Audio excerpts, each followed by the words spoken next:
Hey, what's up? It's Comic95, the Savior. For this video, I'm going to answer a question that I get asked sometimes, not too frequently, but a lot of people are curious, from what I see online and in my emails, if you should accept company housing. So where should you choose to live when you're first coming to Japan? I have other videos on this topic, such as the pros and cons of a share house, as well as, why you should stop using gaijin companies, which you probably know where I'm getting at by me saying this. So let's get into it. Ultimately, I would say yes, go ahead with the company housing.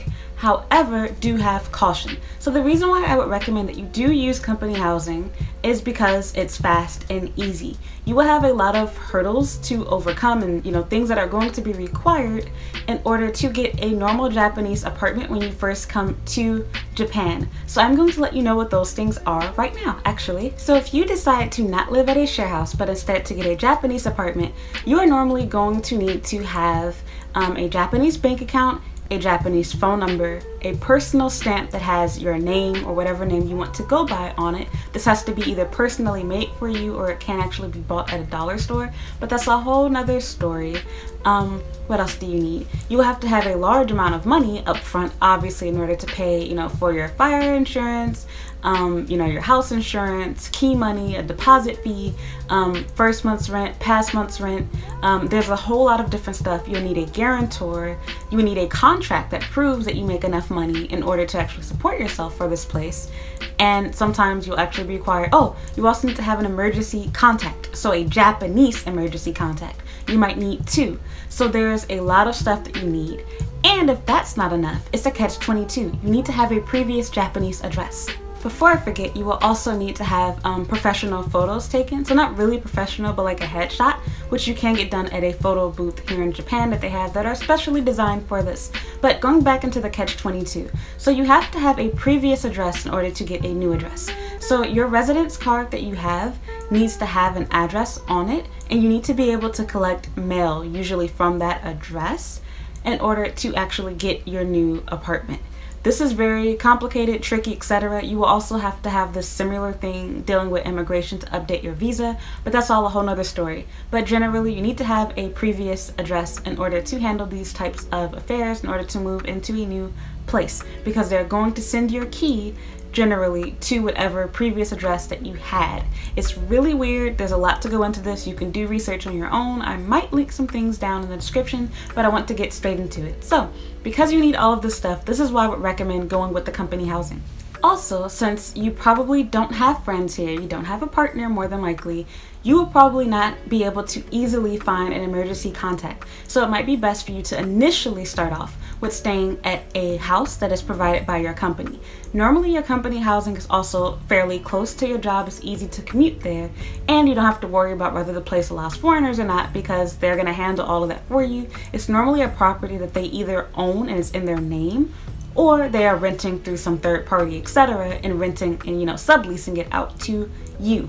However, the con to staying at these company houses are a few things. One, obviously, if you were to quit your job, most places also require you to move out. Two, you are generally paying more. I say this inside my other video about why you should not go with gaijin apartments.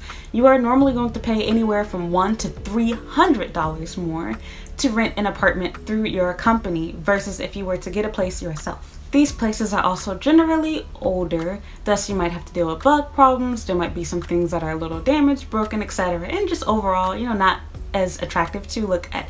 Not to say that most Japanese places are new, because they most certainly are not. A lot of the homes here are old in comparison to America. And with that said and done, a pro to this would actually be a lot of the company houses here actually come furnished. So once again, this is something that you won't have to worry about, which you don't want to have to worry about. If you are brand new to the country, the last thing you want to do is spend your first few days or week or two sleeping on a hard floor, and you also don't want to have to try to buy furniture on your own. This is a little bit tricky, again, if you don't speak Japanese and you don't have accounts and stuff set up yet. You don't want to have to buy these things. You want it to be an option. So I would recommend staying at a, gaijin house that your company offers you initially. However, if you do choose to go with, company housing that your job offers you, I would not recommend staying for anything more than 6 months, because at this point you're cheating yourself both with your quality of life and you're wasting money. And if you can, I wouldn't recommend staying more than 3 months. I say 3 months because I believe that is enough time to have collected a couple of salaries, because generally you would not get paid for an entire month of work. An entire month of working here. Your first check is normally a month or even 2 months after you first started.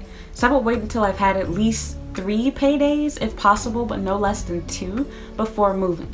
Also, during this time, you would have gotten more familiar with Japanese culture, more familiar with housing here, etc. So you know what to look for, and you would have also had time to get these affairs together.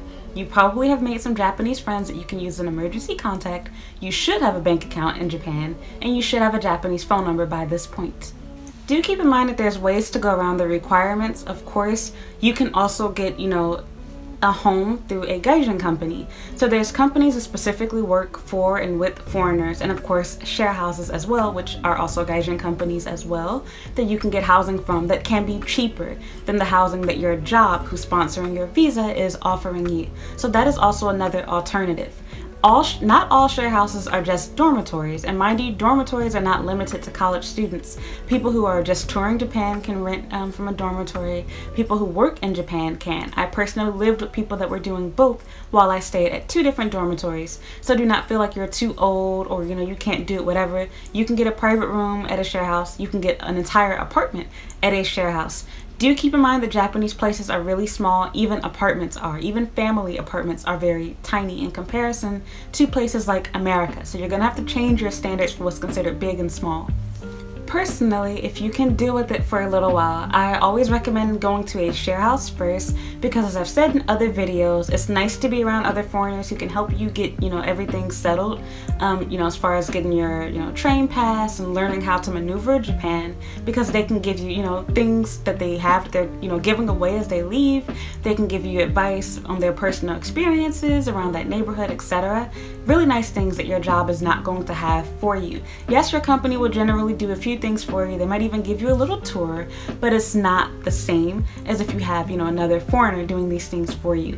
All share houses aren't the same. There's new people coming in and out, so I can't speak for what your personal experience would be like, but I think that overall, most share houses generally have the same kind of people, so you'll have nice people that will help you out.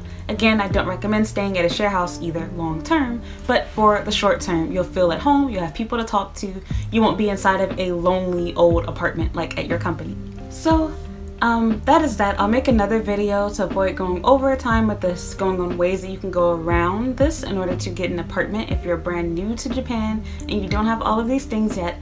But again, it's kind of like pick your poison type thing. You can stay at your company housing, have your own apartment, and be, to yourself. You don't have to worry about crazy roommates, but you're going to pay more. But you don't have to stay there forever. Just stay there until, you get your, first paycheck and you have enough money in order to afford, living in your own place. You can pay the deposit fees, etc. However, another alternative that's about the same price, if not cheaper, you can go through, this with a share house. You can get a private room, a private apartment, or stay in a bunk bed in a dormitory if you don't care about space, or if you don't mind, sharing a room. You'll save a little more money.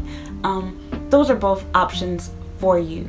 So again, company housing is good for the short run because it's, fast. It's not cheap necessarily, but it is a fast and easy way to move in and to find a place here in Japan. You're not going to have to go through all of the crap that you would even with a share house, because obviously this company is hiring you. They know that you have a source of income. They know your whole situation. You won't have to deal with the same stuff that you will have to, even if you go through a company that houses foreigners, that, is known to do this. So it's totally up to you. I wouldn't necessarily say that it's bad. It's just generally more expensive.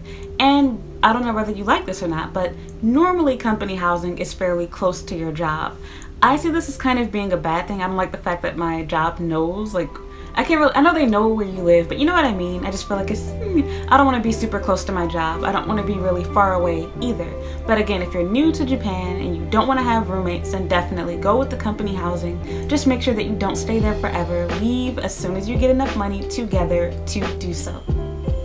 And one more thing. So normally these company houses, they generally, have like a deal like with other companies, etc. So there's normally more than one company that is renting out individual rooms or apartments. 2 different foreigners in some cases. So with that said and done, you'll have lots of different foreigners from different companies and people from your own job. So if you don't like your coworkers, you probably don't want to be next door neighbors to them.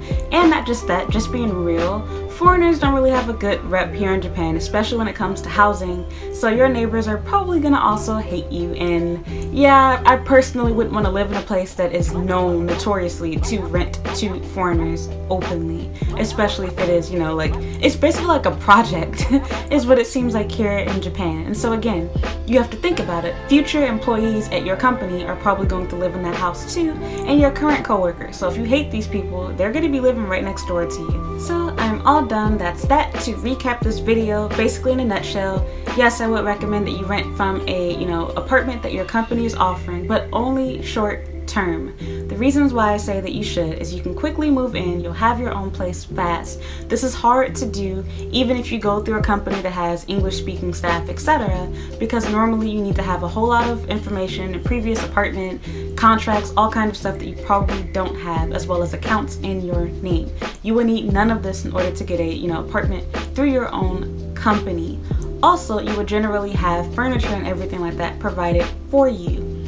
So choice is totally yours. Again, I personally think you should stay at a share house instead if you can, but again, I don't recommend staying at either place long term.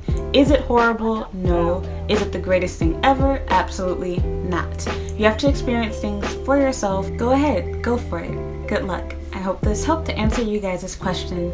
Once again, I have other videos that you can watch, an entire playlist about housing here, so that you can see what I have to say about share houses and about going through gaijin apartment companies and, you know, things like that. Again, ultimately, a lot of these places are all really the same. The biggest cons to staying at a house that your company is offering is mainly the fact that you don't have a lot of privacy in a sense. You're probably going to be staying in an older place, and if there is furniture, it's going to be old and or used. And it might not necessarily be entirely clean because you don't know what the previous tenant was like, and Japan does not do a great job of cleaning down places between tenants despite having a cleaning fee that you normally have to pay when you move in or move out. So yeah, that's that.